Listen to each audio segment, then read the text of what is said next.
Hello everyone, welcome back to Vines and Branches. So today we are back with another wonderful story.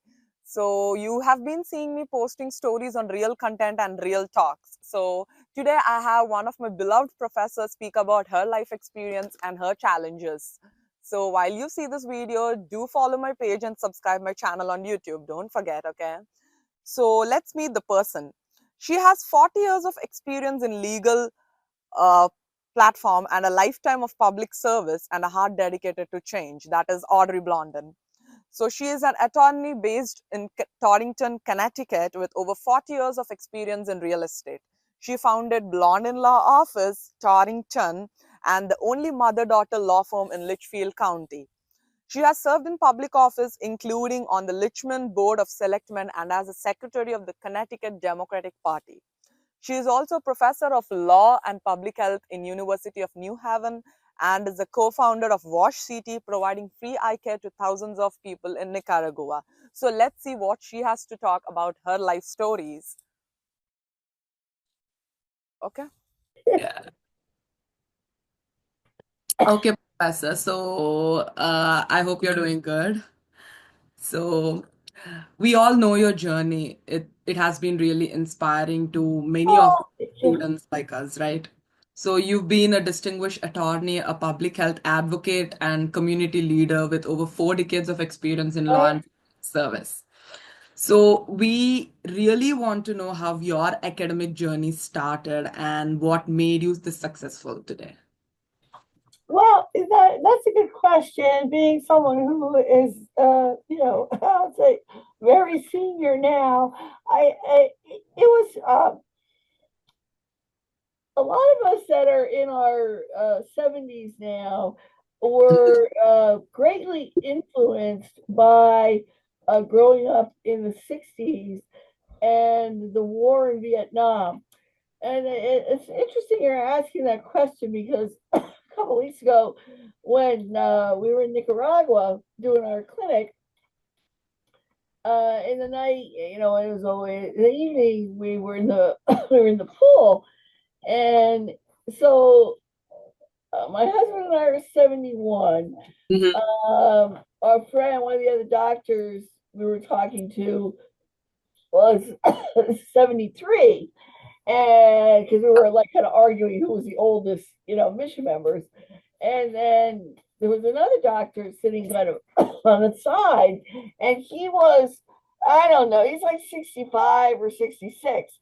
And we were even, 50 years later, we were talking about who was influenced and affected by the war and the possibility of who was going to be drafted.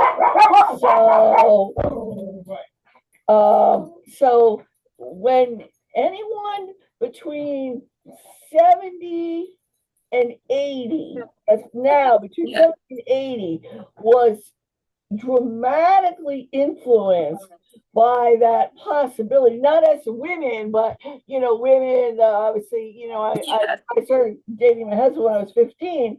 So your brothers, your cousins, your boyfriends, the possibility of Yeah. being drafted to go to Vietnam.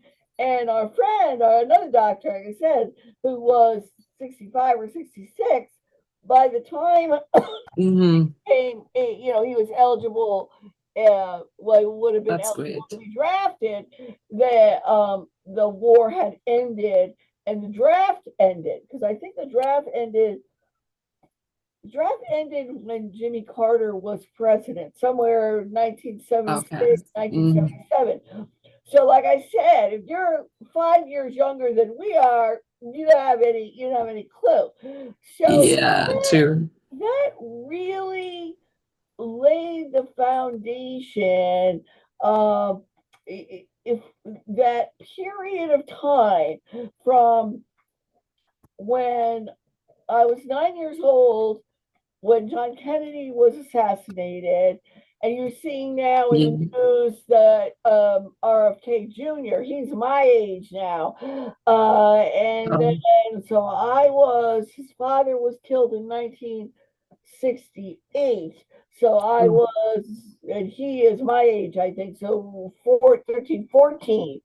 And Martin Luther King, those three assassinations within, again, that 5-year period really had an influence and an effect on this generation of activism.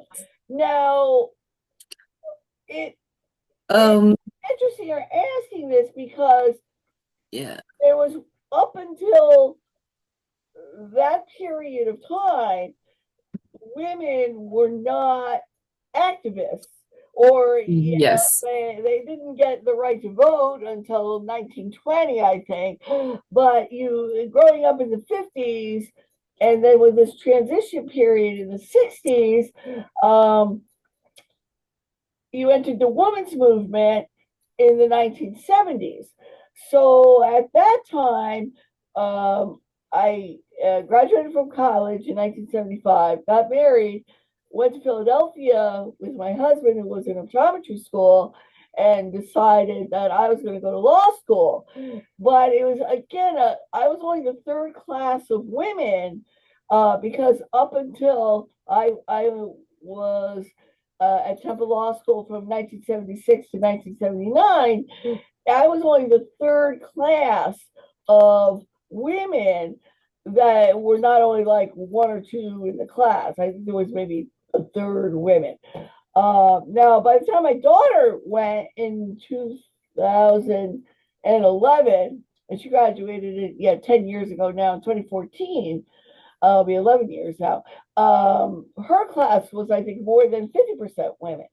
But so you were having that, the Equal Rights Amendment. It was kind of like a backlash against the war, but the war was winding down, coming to an end. The draft was ending. Women were feeling very empowered. So it was different. So all of that through these decades, certainly I think had an influence on. That actually says your entire experience. You have a lot of experience.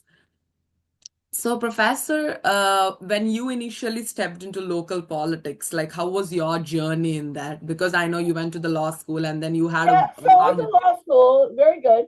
So I graduated in 1979. My husband finished optometry school, and we decided we didn't know what to do. We could have stayed in Philadelphia because we really liked Philadelphia. My grandparents were in Florida. We really liked Florida, but all the rest of the family at that time was home in Connecticut. So we said, well, all right, we'll come back home to Connecticut. And instead of, I grew up in the New Haven area, instead of coming back to New Haven, why don't we go up here to Torrington? So we had gone skiing. There's a Mohawk and a different, it's much more rural up here. So, we had been up here, and we drove up, and we came off Route 8, and we said, oh, this looks good. So we both started practicing, and we were living in downtown Torrington. It was 1979, and remember from class, the state elections are on the even years, and the municipal elections are on the odd years. So like now, 2025 is an odd year. So 1979 was a municipal election, and they had a headquarters, Democratic headquarters. And I said, oh, that looks interesting. And I walked in there, and I said, oh, how about, I'd like to get involved. So I worked on that mayoral campaign, and the mayor won. And then the next year, in the elections of the structure of, in most states, and I, certainly speaking specifically for Connecticut, is you have a local town committee, and then you have a state committee, and then the executive branch, the governor, and all that. So I was, and that those elections are in January of the even year.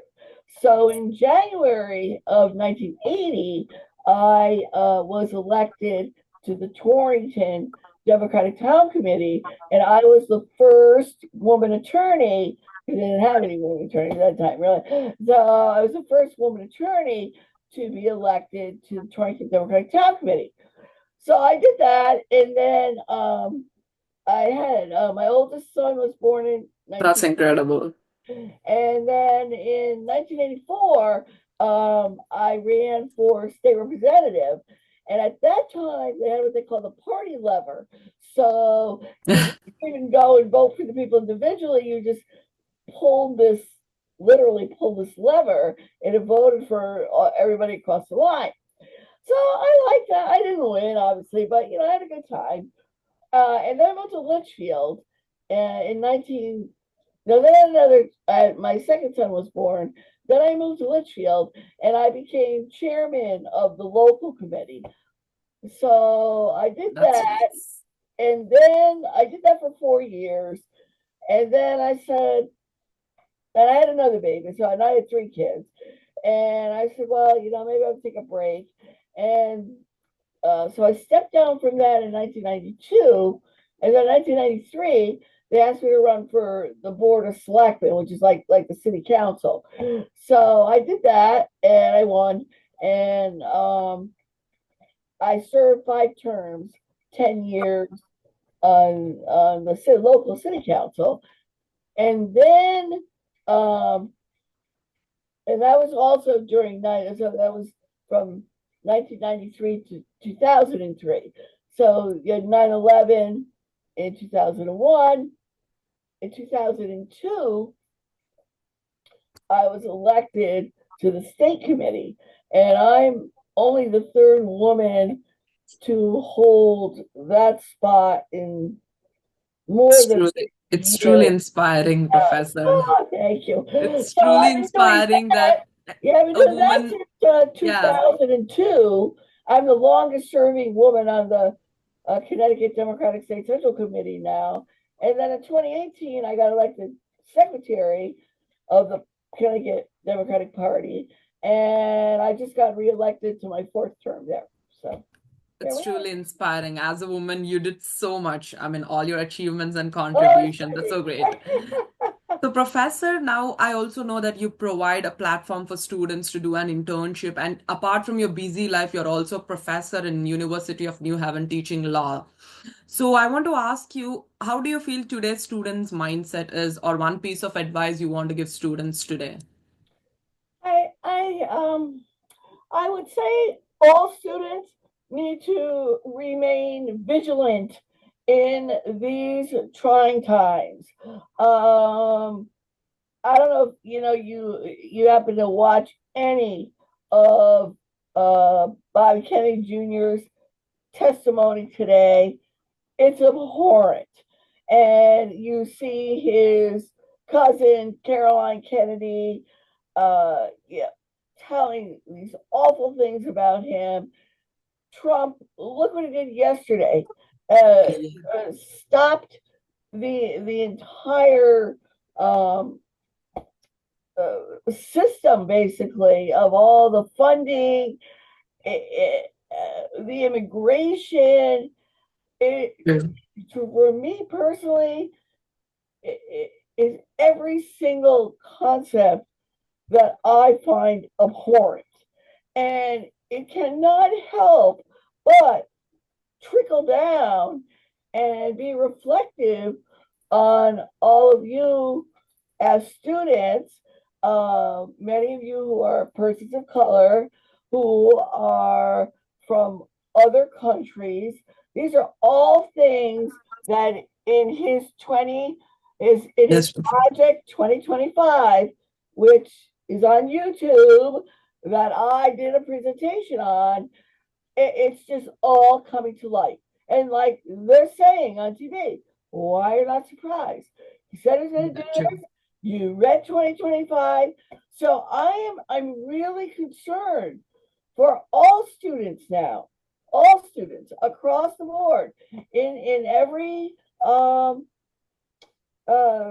type of study, every type of major, and our rights as women are. I mean, I had more rights 50 years ago than Okay. my granddaughters have today. And your access to health care and reproductive rights as a woman should not be determined by your zip code. And that's what you're finding. You, as women students here in Connecticut, have some of the best health care, the best access to health care. But that's because of our state government. If you were in school in Mississippi or Alabama or Utah or some other crazy state that they just have completely outlawed, I think 14 or 15 states have completely outlawed abortion now. You can't have this. This is a dramatic effect on all students, particularly women students. So I don't know what's going to happen, but it's really bad. It's Yeah, really thank you for that one good advice, Professor. And I know you do a wonderful service called VOSH-CT from uh-huh. 2001. And I mean, that's really wonderful. I did see all the pictures on Facebook, and I know I'm a member right now, and I would love to join next year, which I Oh, already I'd love spoke about. to And have you. Yes, it's yes. really wonderful service. But I just wanted to ask you, in the end of the day, when you sleep, what kind of satisfaction does the service bring to you? Well, I don't sleep too much, so I know in a busy life you don't, but what kind of satisfaction but does it get you? I always have guided my life honestly as John McCain, even though he's a Republican, in service above self and leaving the world a little better place than you found it. And I always, I feel that if you can live your life knowing that you did the best that you could do and you really tried to make a difference. Now, if you actually did make a difference, who knows? You did. But at least you tried, and you you have to have I feel a passion for wanting to be involved and stay involved. And what I was calling through what we call calling through the list to call my Yes. 70 fellow state committee members to ask them to consider voting me in for another term as secretary. One of the members, I only got one. Well, only one member asked me because I spoke to a lot of them. Don't you think you're too old for this now? Like, basically, why Oh, don't you get out of the way, or make room for someone else? And I do get that now. I'll not say fairly frequently, but from time to time. And I feel that there's room for everyone. That sure. I'm able to uh, certainly. And when I was, we had our first class again this past Monday. Yeah. I'm able to give a perspective of what life was like in the United States growing up in the 50s and 60s and 70s. Now, if you're 35, let's say, or 40, you weren't born until, almost at this point, 1990, 1985, Yeah. So in 1985, I was already, let's say I was born in 1953, so 30 something year, you're missing those earlier decades of history that I'm able to share and use I feel positively to mentor the next generation. And that's what I said to this member that asked me that. I said, well, I That's really nice. enjoy the mentoring and the bringing, watching the next generation come forward. Two or three, I'll say, a few of my closest friends in the state are the mayor of Danbury, Mayor Elves, Roberto Elves, who was our treasurer on the state committee, is now the mayor and is now our new state party chairman. The mayor of Hartford, Mayor Arunan, he's awesome. He's from Sri Lanka. Roberto is I think from Colombia or from Brazil. Uh, Sean Scanlon, our comptroller, Eric Russell, our treasurer. These younger, they're all my kids' age or younger even than my kids now. It And, makes a difference, yeah. see them in these leadership positions around our state and to know that in my little way of making a donation or hosting a fundraiser for them or making phone calls or writing a letter to the editor, something we can do to advocate for their position. I was able to do that and have an influence on the next generation. So I really enjoyed that. I really enjoyed Right. Yeah. I mean, it's nice you enjoy what you do. That's nice. live each day. Every day is a gift. So Perfect. that's great. That's great. So, so, Professor, what is that one thing you want to tell to your younger self? You want to go back into your 20s or 16 and you want to tell that to your younger self? I would say don't be so hard on yourself that you I it's do that a lot. yeah, it's gonna be what it's gonna be. Yeah. And like I really aspired to be a judge. And I was not accepted 3 times. I tried to Mm-hmm.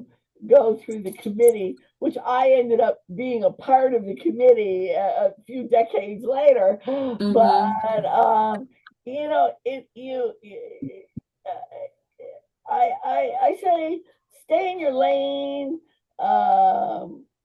Don't try and do too much. Uh, just take it as it comes, because if you try and do too much, um, you, it's going to be what it's going to be. And sometimes you're just not going to be able to have that. Uh, Things aren't going to work out maybe the way you wanted them to work out, but in the end, it all works out for the best. This So, is something as students we wanted to hear this because I am harsh on myself. I'm like, I want to do this, I want to do that. I have to do, I mean, I want everything. I want to achieve everything, and we are hard on us. But thank you so much for this one thing, Professor. And one last question for you. So I know you've been doing all of this. So you have a huge family, and all of this is possible even with family support. So what kind of role does your family play? Or can you just tell us about your family a little bit? oh, sure. So I have 3 children. I have 7 grandchildren. And then when we first started our clinic in Nicaragua, there was a little boy, who was 7 or 8 years old, came down to help us, and we eventually sponsored him here into the United States. We call him our foster son, and Orlando. And he graduated from community college, got married, became a citizen, has a great job now in manufacturing, and has 2 other children. So there are extended family. And then I've got 2 sisters, and they have kids, and my husband has two brothers, had a sister that passed away. So there's a big family there, and we have our That's a 50th. big family. Yeah, That's nice. yeah. You have good times during festivals. It's great. And we have our, in May, we'll be having our 50th wedding anniversary coming up. Oh, So great. we're excited about that. We have a big party. So it's great. Yeah. And I got 3 That's great. fur babies here right now. We've always had a lot of dogs. I got 2 cats, 2 birds. I got Oh, my Mr. Fishy. I got my fish. So we're good. you have a lot of family to That's manage. right. And I always say, it's not the me, it's the we.